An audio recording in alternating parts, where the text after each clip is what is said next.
Katie O'Reilly, and welcome to KTO's Food Carnival. Here we are in season 6, and thank you for joining me because things are about to get really creative, fun, and exciting this season. What I'm doing is I'm taking you on a journey, and I'm going to educate along with you how we can present different items with different dietary restrictions. Still maintaining flavor, still maintaining everything that you want in your food. However, with all the diets out there, sometimes it's just overwhelming. What do we need to do to keep ourselves healthy and still eat so well? Let's jump in the Carnival kitchen and we're gonna cook some amazing creations together. Hi, I'm Katie O'Reilly and welcome to KTO's Food Carnival Kitchen. Here we are, healthy eating Asian style with all the diets out there. I've already kind of told you, I'm gonna walk you through different alternatives. All of it's going to be healthy, all of it's going to be delicious, but then you get to choose as an informed eater what you want to put into your body, what makes you feel good. So this is just offering knowledge and options, and I love that. We love to eat, and we love to eat what we want to eat. So here we go. Mango papaya salad could not be more beautiful. However, traditionally, it is made with some fish ingredients. So if you're absolutely not a pescatarian and you want to have none of that, I'll show you an alternative, but let's start with the traditional. There is nothing more refreshing and healthy than a mango and green papaya salad. It is bursting with flavor.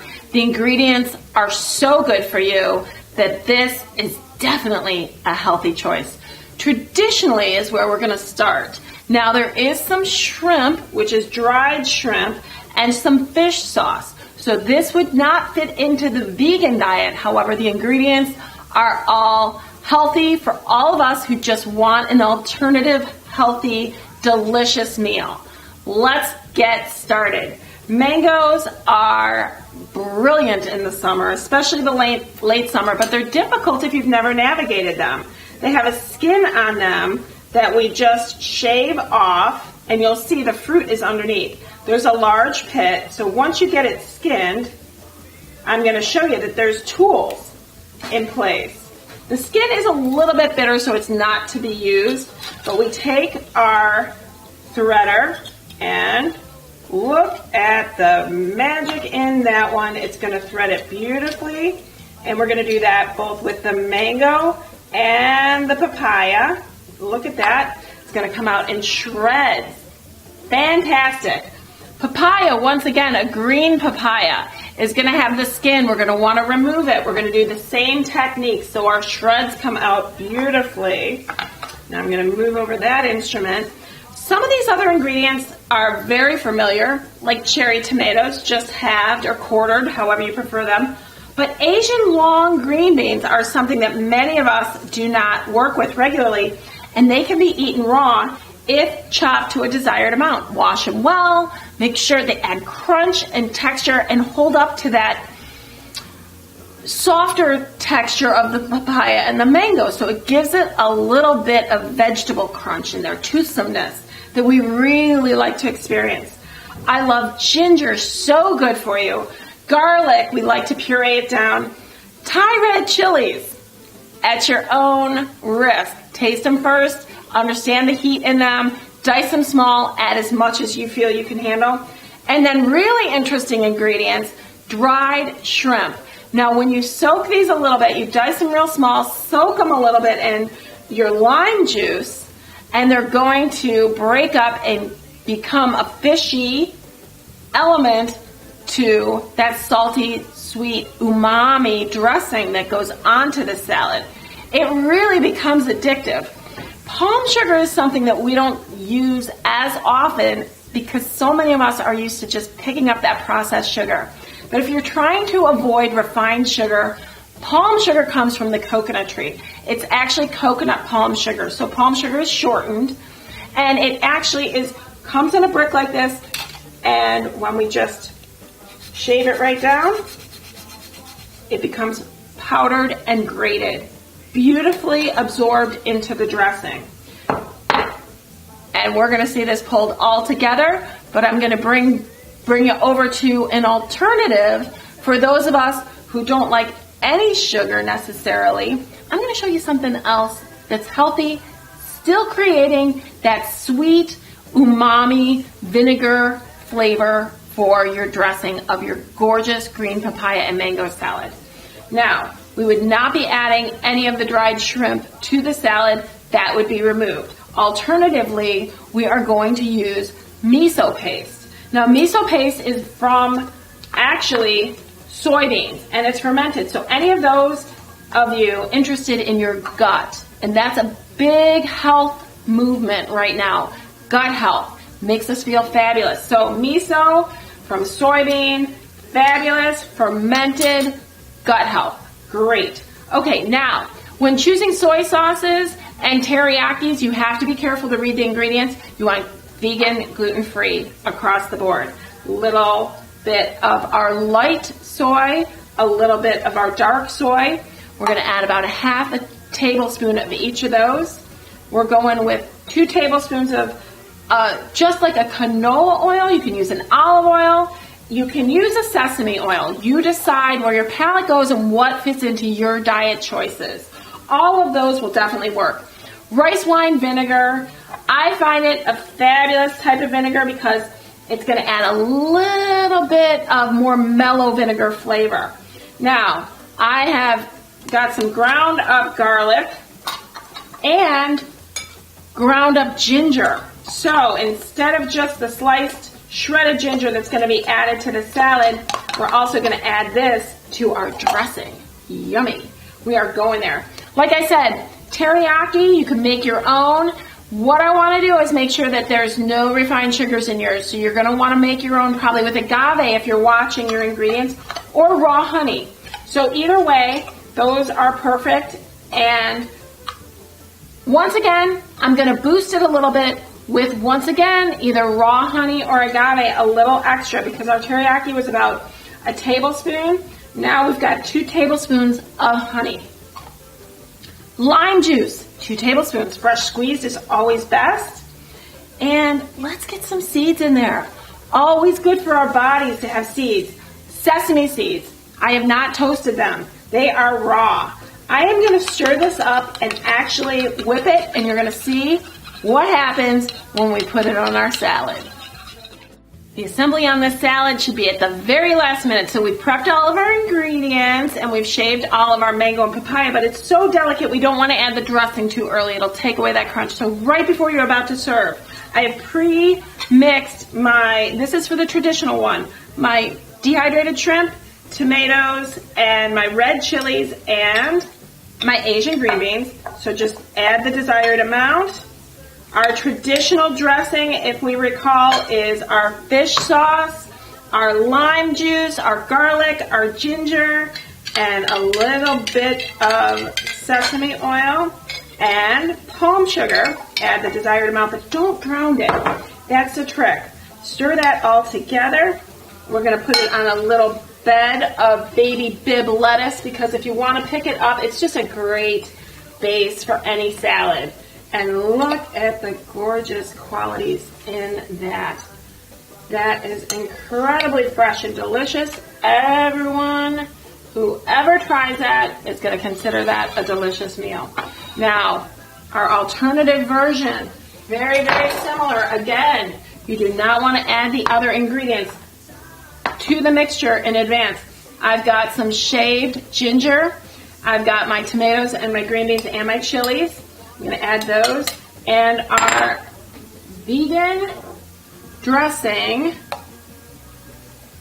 is right here with that miso. It's a little thicker, as you can see. That's why I wanted to show you this one too. So this is going to coat your ingredients a little bit more because of that miso paste. And again, with our assembly on our salad, beautiful. Fabulous. Everyone will enjoy with their eyes first, but trust me, it's going to dance on your palate. And as you can see, most of the differences are in the dressing. Miso represents beautifully anything you might look for in a fish sauce. So if you're looking for an alternative vegan fish sauce, work with miso. If you need to add it with a little vinegar or acidity, you can use lemon juice, lime juice, all those things work and bring up that beautiful umami flavor. The crunch of that papaya and the fruitiness of a ripe mango, again with those salty sweet ingredients, to die for. Summer brilliant eating. This could be an entree or it could be a starter. If you don't want to go with a cold starter, start with some dandelion greens. Our summer gardens and yards sometimes are full of dandelion greens. These can be eaten. Sauteed down, a little garlic, olive oil, lemon pepper, fresh lemon juice, and you are good to go. Talk about healthy eating. Now in this season, I'm going to introduce something that's kind of new, which is gut health. And it's all about what our intestines respond to. I'm not going to throw it all at you at once, but I'm going to tell you, this one right here fits right into all the categories. It's got your healthy greens, it's got some gorgeous garlic, and it's got your olive oil. And this is going to fill your body with vitamins and energy. But your palate, gosh, is that good. Tart and appealing. We'll be right back with more. Hi, KTO. Welcome back to the Carnival Kitchen. This is one of my favorite recipes. I actually even put it in my cookbook because I can't resist how these ingredients work into almost every diet that's out there. Every healthy choice, every form of eating, it's fabulous on so many different items.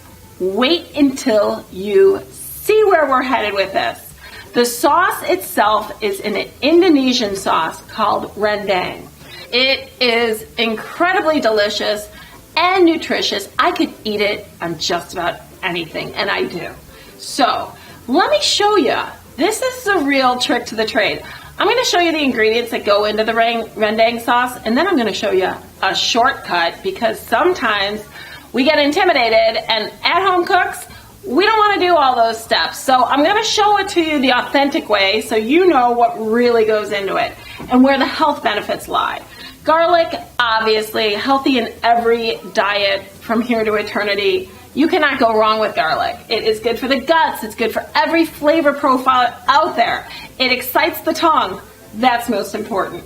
Bay leaves always add a little depth of flavor when you're stewing something down. So don't forget to add those bay leaves. They're dehydrated. Just shove them in and let them do their work.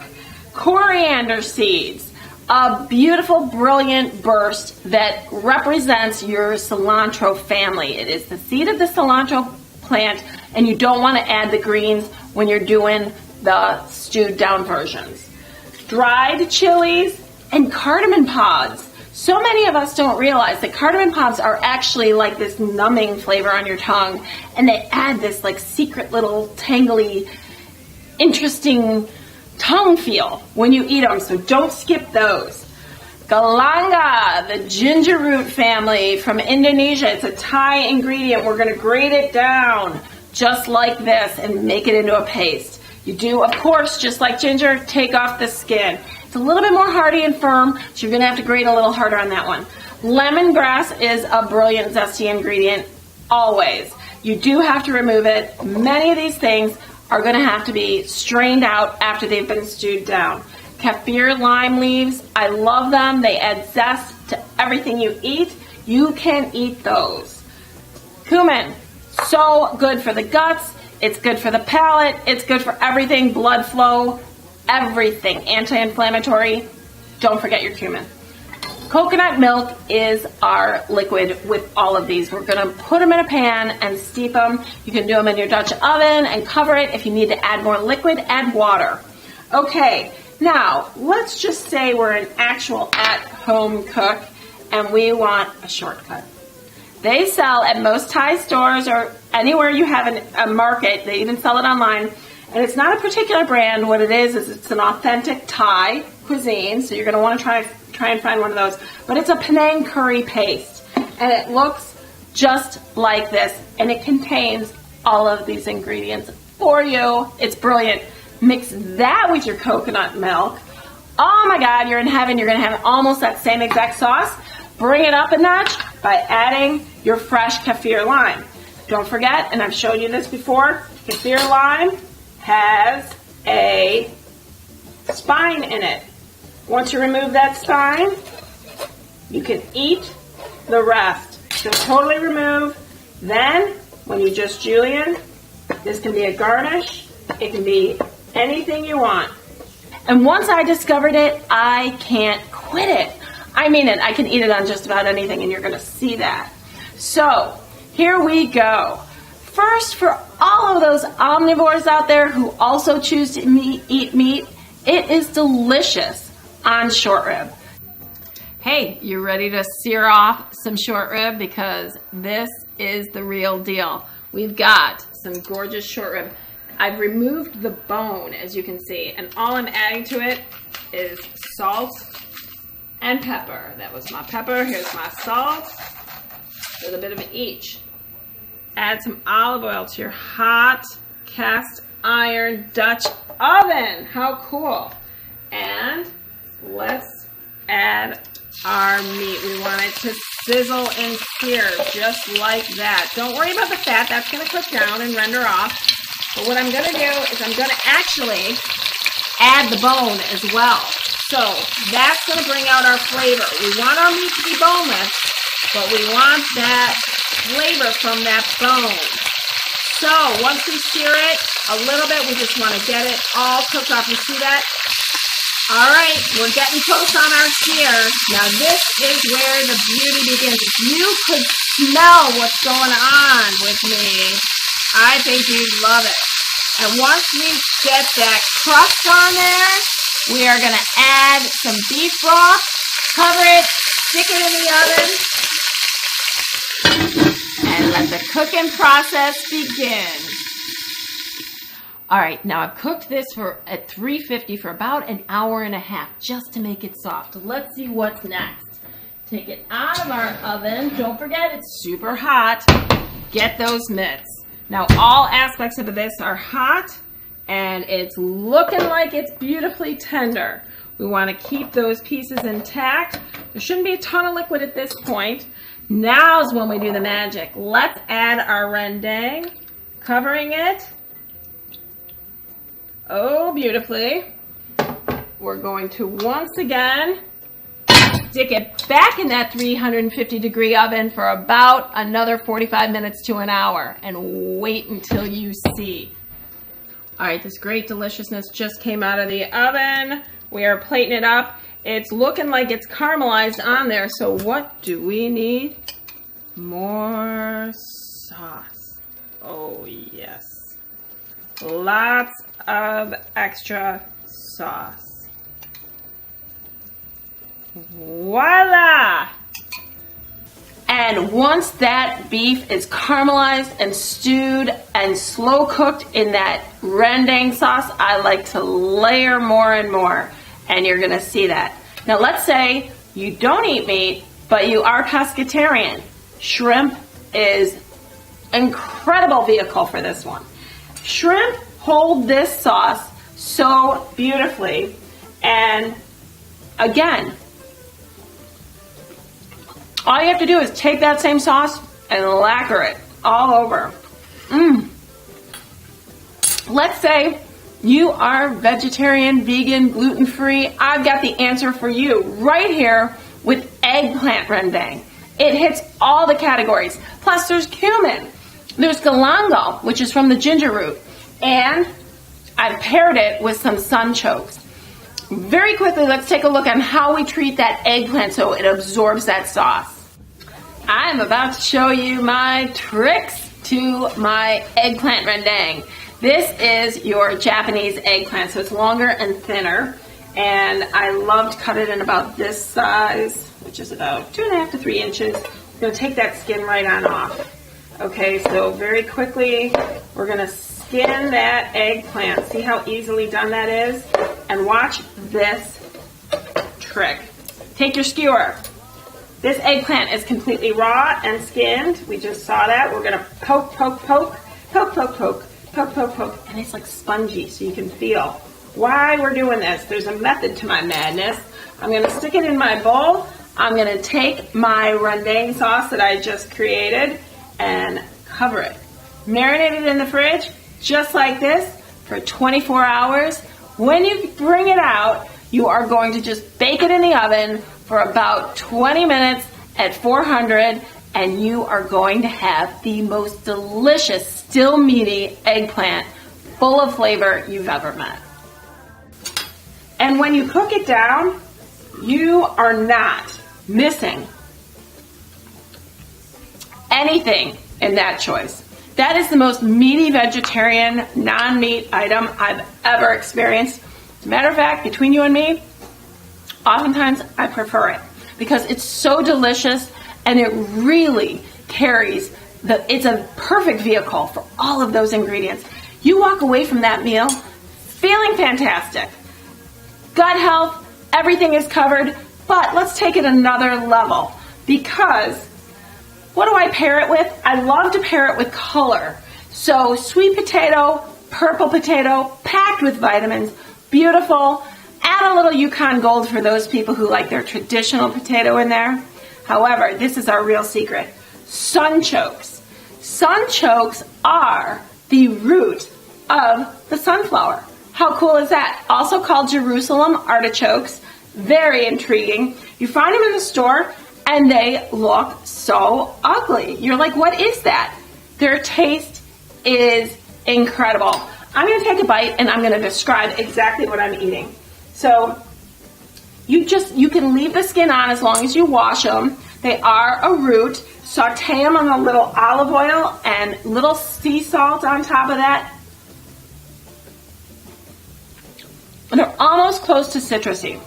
They have a potato effect right at first, but then they go into a totally different dimension because they get softer and they become almost more like, I don't want to say the same texture as like a regular artichoke, even though they have no relation. So that it's that meatiness that gives a little and becomes kind of almost fluid in your mouth. It is incredible. But it's that citrusy flavor and that hint, that earthiness that brings me back every time.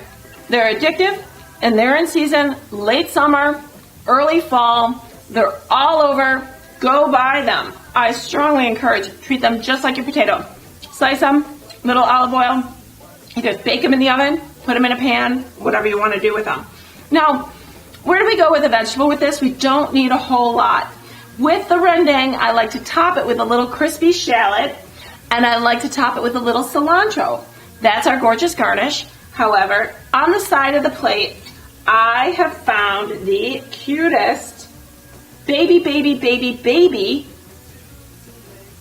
minute bok choy I've ever seen. A one-bite wonder. Crunchy, leafy, good for you, healthy. Again, little garlic, olive oil, sea salt. That's all you need.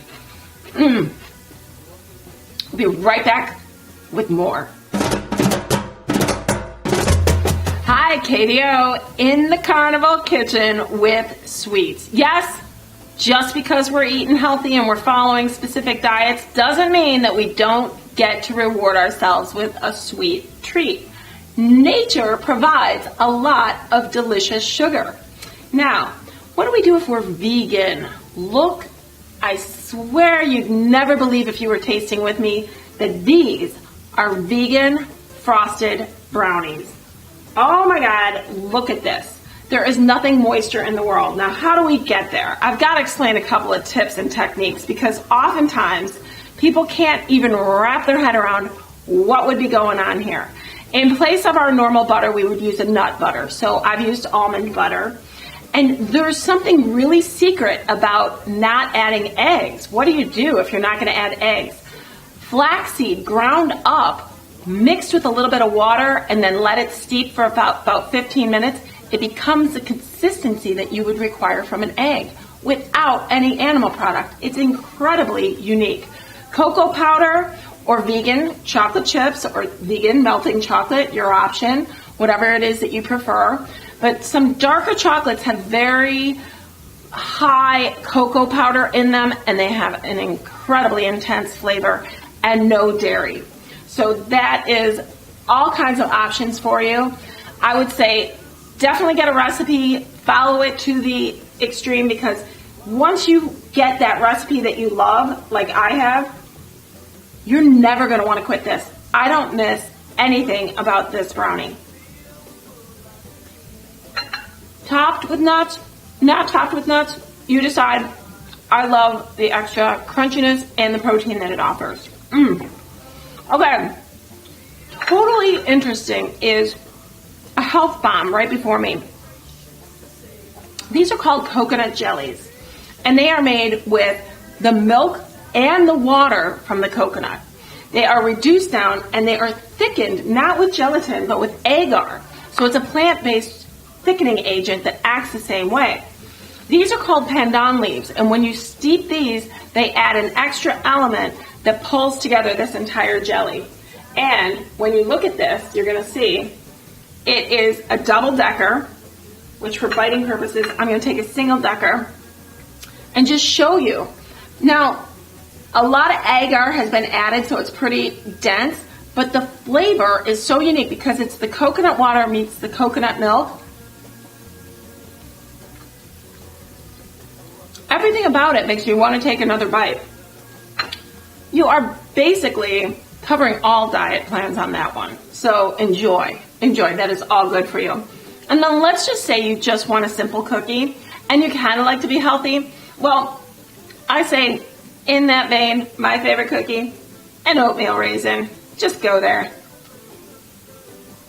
and enjoy your crispy treat, because this segment has been not only healthy, but full of flavor and deliciousness. And I hope you feel rewarded with your cooking with so many options. Like I said, I'll be back next week. Season 6 is packed chock full with crazy, unique, empowering, healthy treats. Dip my shrimp. Much for joining for tasting time.